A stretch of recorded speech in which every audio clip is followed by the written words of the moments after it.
सुनो, हम काम पे जा रहे हैं, अपना और मुन्ने का ख्याल रखना। अच्छा सुनो, वो मालिक से कुछ पैसे ले लेना, घर में राशन खत्म हो रहा है और गर्मियाँ भी आ रही है, मुन्ने के लिए कुछ कपड़े लेने हैं। ठीक है, मैं कोशिश करूँगा। मालिक से पैसे तो पहले ही ले चुका हूँ, अब पता नहीं देगा नहीं देगा। चलो मांग के देखूंगा।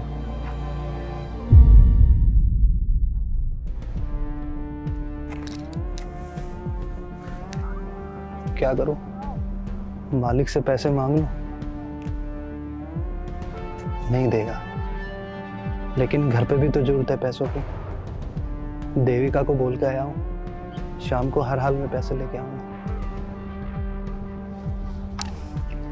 अरे हाँ गुलिया जी, आप टेंशन क्यों ले रहे हो? मैं बैठा हूँ ना, मैं करवाऊंगा आपका काम।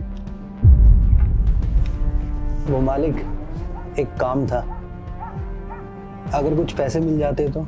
अरे यार दिखाई नहीं दे रहा है मैं बात कर रहा हूँ, पैसे मांगने आ गया। हट। सुनिए, तुम यहाँ क्या कर रही हो? और मुन्ना कहाँ है? वो सब छोड़ो, पहले तुम मुझे ये बताओ, इन्होंने आपको मारा क्यों? अरे ये सब होता रहता है, तुम चलो, मैंने बोला है ना शाम को पैसे लेके आऊंगा मैं। ओ भाई साहब, आपने मेरे पति पे हाथ कैसे उठाया? अबे औरत है ना तो औरत की तरह रहे, हम मर्दों के बीच की बात है तो हमारे बीच ही रहने दे। अच्छा, मर्दों की बातें? कौन सी मर्दों की बातें? वो मर्दों की बातें जो एक कमजोर इंसान पे हाथ उठाना सिखाती हैं। अगर आपको अपनी ताकत दिखानी है ना, तो अपनी बराबरी के लोग में दिखाएं।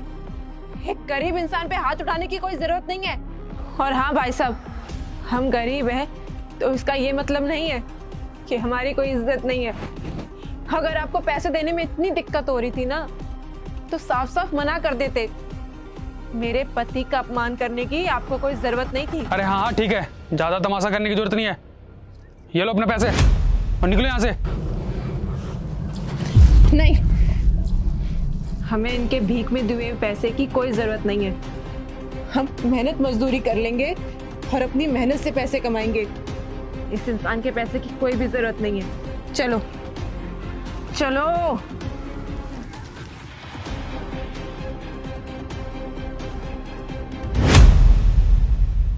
मैं कमजोर पड़ गया था, सोचता था चुपचाप रहूंगा तो मालिक काम से भी नहीं निकालेगा और कुछ पैसे भी बन जाएंगे, लेकिन आज तुमने मेरी आंखें खोल दी। आपको पता है, गरीब होना कोई गुनाह नहीं है, लेकिन अपने आत्मसम्मान को गिरवी रखना वो सबसे बड़ा गुनाह है। आज मालिक की बातों ने मेरा दिल तोड़ दिया और मुझे खुद पे शर्मिंदगी महसूस हो रही है। मैं इतने सालों तक चुपचाप रहा और सब कुछ सहता रहा। कोई बात नहीं, देर से सही, पर तुम्हें एहसास तो हुआ। एक बात बताओ, तुम्हें डर नहीं लगा मालिक से लड़ाई करते वक्त? डर? जब पेट खाली हो और बच्चे को पहनाने के लिए कोई कपड़ा ना हो, तो एक औरत डरना भूल जाती है। और अगर बात पति और बच्चे पे आ जाए ना, तो एक अबला नारी भी ना झांसी की रानी बन जाती है।